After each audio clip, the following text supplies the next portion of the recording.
Olá, seja muito bem-vindo ao Cinema Sem Limites. A primeira coisa que eu devo te dizer é que se você está aqui para assistir uma mera crítica de cinema, fica à vontade para sair do canal. Aqui não é o teu lugar. O objetivo desse vídeo, desse canal, é fazer você estudar através do cinema. Estudar sociologia, filosofia, política, se sair melhor no Enem, em algum curso da faculdade que você esteja fazendo, até no seu mestrado ou doutorado. Aqui eu vou te ajudar a estudar.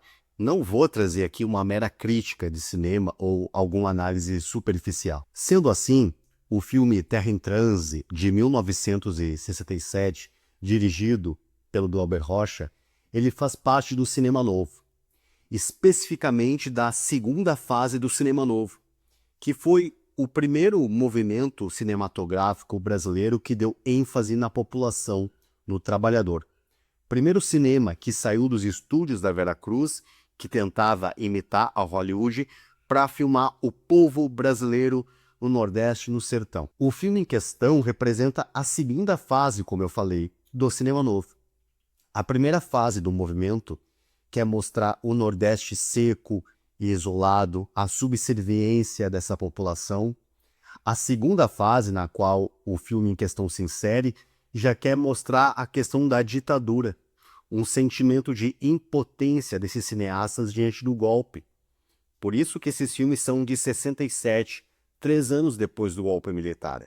E a terceira fase já é mais um cinema de alegoria, que se aproxima mais das chanchadas do cinemão hollywoodiano. Esse é o primeiro grande filme brasileiro político. Até então, nada parecido tinha sido feito no Brasil. Terra em Transe não é só um filme do passado, é um espelho do Brasil atual. Principalmente quando nós analisamos a conjuntura política brasileira. O governo Lula, tal como ele está sendo articulado hoje, desde a última eleição que trouxe Lula ao poder. Uma esquerda cheia de alianças internas que vem tentando governar, criar acordos em meio ao caos político e ao caos social, que cresceu sobretudo depois da pandemia do Covid-19. E quem revela, esse caos, essa terra em transe, é a câmera do J.B. Luft. J.B. Luft foi um dos mais importantes câmeras e diretores de fotografia da história do cinema mundial.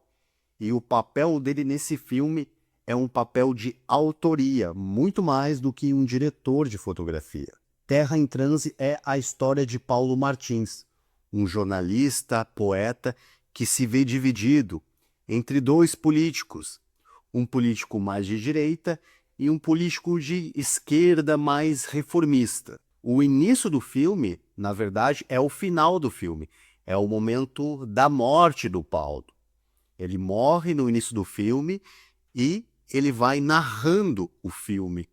Por via daquelas suas últimas lembranças, até a morte de fato, ele vai trazendo tudo que levou ele a chegar naquela situação. É aí que nós começamos a assistir o Terra em Transe, nas memórias, na lembrança do Paulo. Tanto o Dias, o político da direita, como o Pedro Vieira, o político da esquerda, almejam a presidência de Eldorado, que é uma alegoria para o Brasil da época e, como eu disse, ainda é um espelhamento do Brasil atual. O filme é uma crítica à própria esquerda. Isso é muito interessante. Um tipo de cinema que critica sua própria ideologia, que não tem vergonha de se olhar no espelho.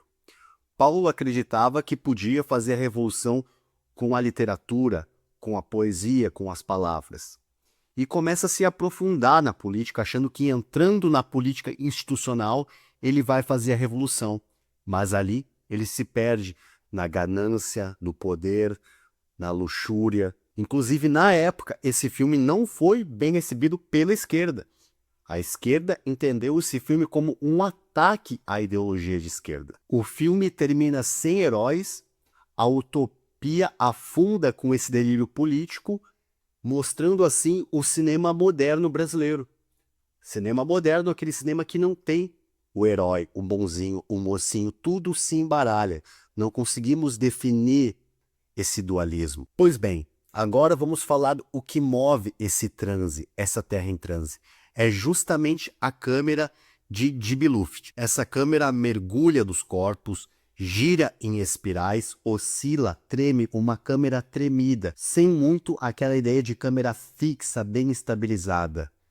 A câmera que oscila, que treme, é um espelhamento do próprio título do filme. A câmera também está em transe. Essa estética do não controle foi revolucionária. Deep Luft não buscava uma câmera com estabilidade, mas buscava o caos, buscava trazer o conceito do filme para a câmera do filme. Quando a tensão política, a câmera invade o rosto dos personagens com close, suando junto com o rosto dos personagens. A câmera ilustra esse pesadelo barroco, mas sem perder a qualidade estética.